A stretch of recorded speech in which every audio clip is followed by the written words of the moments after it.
Saudara-saudari yang terkasih dalam Tuhan, hari ini Selasa 4 Februari, kita bersama dengan gereja memperingati peringatan wajib Santo Yohanes de Brito. Dan pada hari ini kita bersama-sama diajak untuk bermenung, di mana kita akan bersama-sama merenungkan Injil Markus bab 5 ayat 21 sampai dengan 43. Mari kita menyiapkan diri untuk bersama-sama datang kepada Tuhan sebagai sumber inspirasi bagi hidup kita untuk mendengar dan merenungkan sabda ini. Dalam nama Bapa dan Putra dan Roh Kudus, amin. Syukur bagimu Tuhan atas keteladanan yang Kau anugerahkan kepada kami melalui berbagai macam pribadi yang Kau anugerahkan pada kami. Semoga Santo Santa, terlebih Santo Yohanes de Brito yang kami renungkan hari ini menjadi peringatan bagi kami beroleh inspirasi untuk senantiasa mengikuti jejak-Mu. Semoga permenungan pagi ini pun juga memberi inspirasi bagi kami untuk dekat kepadamu. Demi Kristus Tuhan dan pengantara kami. Amin. Tuhan sertamu dan sertamu juga. Inilah Injil Yesus Kristus menurut Markus. Dimuliakanlah Tuhan. Injil Markus bab 5 ayat 21 sampai dengan 43. Sekali peristiwa setelah Yesus menyeberang dengan perahu, datanglah orang banyak berbondong-bondong, lalu mengerumuni Dia. Ketika itu Yesus masih berada di tepi danau. Maka datanglah seorang kepala rumah ibadat yang bernama Yairus. Ketika melihat Yesus, tersungkurlah Yairus di depan kakinya. Dengan sangat ia mohon kepadanya, "Anakku perempuan sakit, hampir mati. Datanglah kiranya dan letakkanlah tanganmu atasnya, supaya ia selamat dan tetap hidup." Lalu pergilah Yesus dengan orang itu.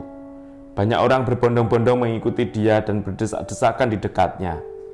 Adalah di situ seorang perempuan yang sudah tua, 12 tahun lamanya menderita pendarahan. Ia telah berulang-ulang berobat oleh berbagai tabib, sampai habislah semua yang ada padanya, namun sama sekali tidak ada faedahnya, malah sebaliknya keadaannya semakin buruk. Ia sudah mendengar berita-berita tentang Yesus.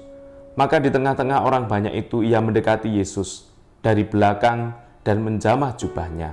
Sebab katanya, "Asal ku jamah saja jubahnya, aku akan sembuh." Sungguh, seketika itu juga berhentilah pendarahannya, dan ia merasa badannya sudah sembuh dari penyakit itu. Pada ketika itu juga Yesus mengetahui bahwa ada tenaga yang keluar daripadanya. Maka ia berpaling di tengah orang banyak itu dan bertanya, "Siapa yang menjamah jubahku?"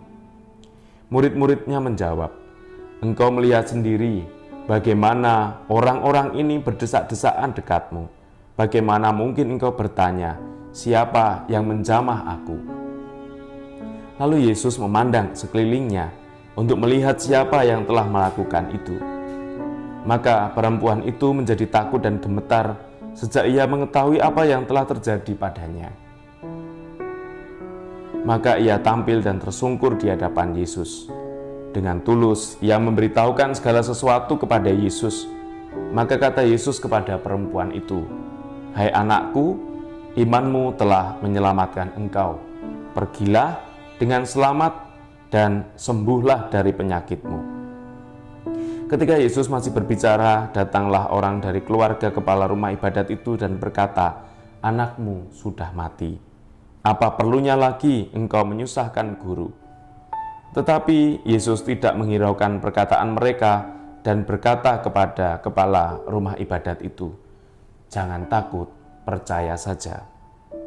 Lalu Yesus tidak memperbolehkan seorang pun ikut serta kecuali Petrus, Yakobus, dan Yohanes, saudara Yakobus.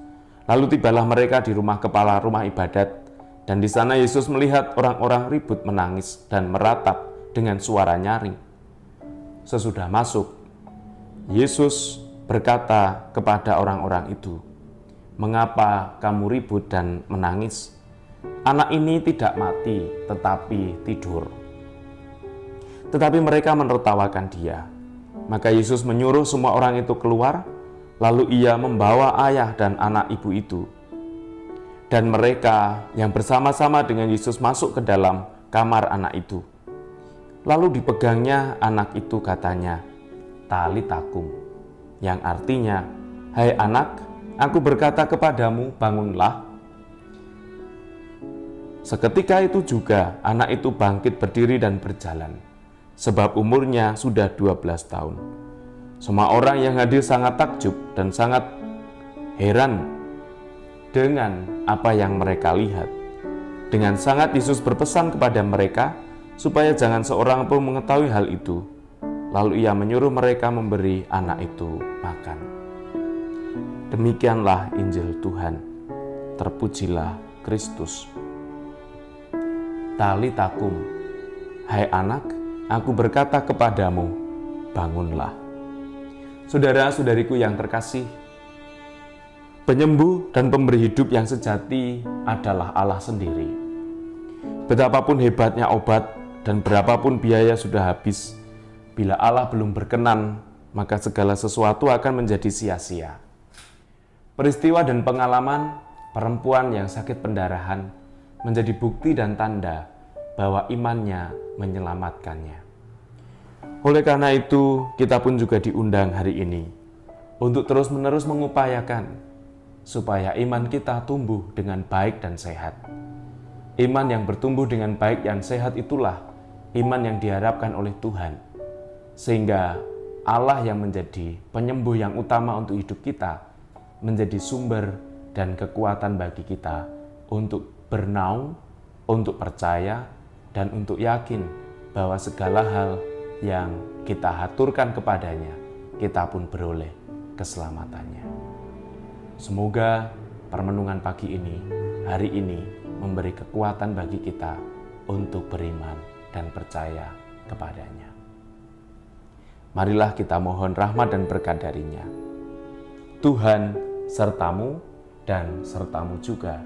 Semoga keluarga, saudara-saudari yang kita doakan, terlebih mereka yang sakit, dan kita semua diberkati Allah yang Maha Kuasa, Bapa dan Putera dan Roh Kudus.